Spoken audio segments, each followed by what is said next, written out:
I pledge allegiance to the flag of the United States of America and to the republic for which it stands, one nation, under God, indivisible, with liberty and justice for all. Let's go. Hello, I am Rachel Hernandez. And I am Haley Odell. In today's news, we're going to talk about uniting America forever until on. And we're going to welcome our newest president, Donald Duck Trump. Oh, Rachel, you're just so funny, aren't you? Where do you come up with this comedic gold? You know what? I don't even know. Here's the thing, though. What? I didn't know we could elect Oompa Loompas for president. Me too. I didn't even know. Because to be honest, if I knew that, I would have elected myself. But we couldn't. But we couldn't, so. But you know what? Other hand, too, is that people complain about, our new president. Yeah. But he's, the calmest and, the most professional president I ever seen. Yeah. Come on, people. So, instead of complaining, let's just deal with it. Yeah. Just deal with him for the 4 years that we've got him. Just deal with it. And we can elect someone new. Yeah. Because our generation will be able to vote by the time his presidency is up. We are, guys. And you know what? I also heard from around America that they want to move to Canada and other countries. How are you going to move if you have no money? You have no money. How are you You're complaining about wanting to move because you don't like the president, but you don't have the money to move. That makes sense, guys. Totally does make Yeah. sense. Anyways, well, something I just thought of. Do you remember reading The Scarlet Letter? Yeah, I do. By Nathaniel Hawthorne? That was a good book. That was a good book. It really was. Very long.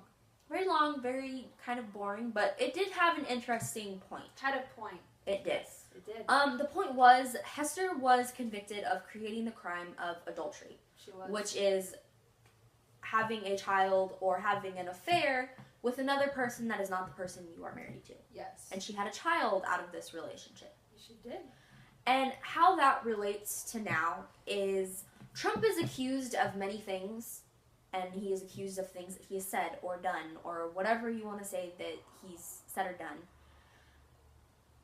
And the same thing with Hester, she was accused of this, and no one really focused on the good that came out of it. She got a child out of the whole thing. Something that probably brightened her life and made her life so much more better. That girl was crazy. The child was a little bit... Girl. But she did probably make her mother very happy. And I think that's just something that people don't focus on. They don't focus on the positive. They only focus on the negative. And it's so true. Today's society, it is. Yes. And are we perfect? No, not at all. Okay, Trump made mistakes in the past, okay, but we need to move forward because if you just stay in the past, nothing's going to get done. Nope. So, America, we need to unite and believe that this new president, Trump, could actually do great things as he said he will do. Yep, I agree with you. Rachel. Yeah, I fully agree with you. But do you believe, do you remember the 9/11 attacks? I do, yeah. It was really a sad time. It really was. And a lot of people blamed President Bush for the 9/11 attacks. And how this relates is people are saying that with Trump being president, it's going to wind up creating World War III and all this kind of stuff. But in reality, we went to war with Iraq after the 9/11 attacks because our countries just don't get along. It wasn't the president's fault at all. It was just countries don't get along and we have different views on things, so it can cause a war. So it's not going to be Trump's fault if there is a World War III. And during the 9/11, we were vulnerable and we were at our lowest. But we held our heads up high and we stuck together. We stuck together. And the world did too. We all united. That's basically what we need to do. Unite. We just need to stay united. And there's a quote from Abraham Lincoln saying, "A house divided against itself cannot stand."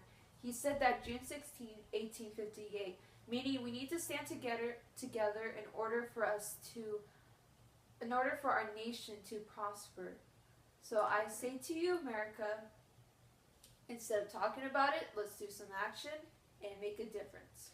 Because the only way that we are going to be able to make a difference is if we all stay together and our class of 2018, we will be able to vote when time comes when we need a new president. and make the best. We'll be able to make a good choice, and we'll be able to make a choice that we fully stand with and that we believe in. Mm-hmm. Because if Kanye believes in himself, what can happen? Yep. So I believe. I agree. I believe we can have. We just need to stay united, and we'll be fine. That's really Okay. Well, till next time, we will see you again. And we will be talking about Twinkies. who can eat the most Twinkies. Yep. And I think it was 45. 45. That was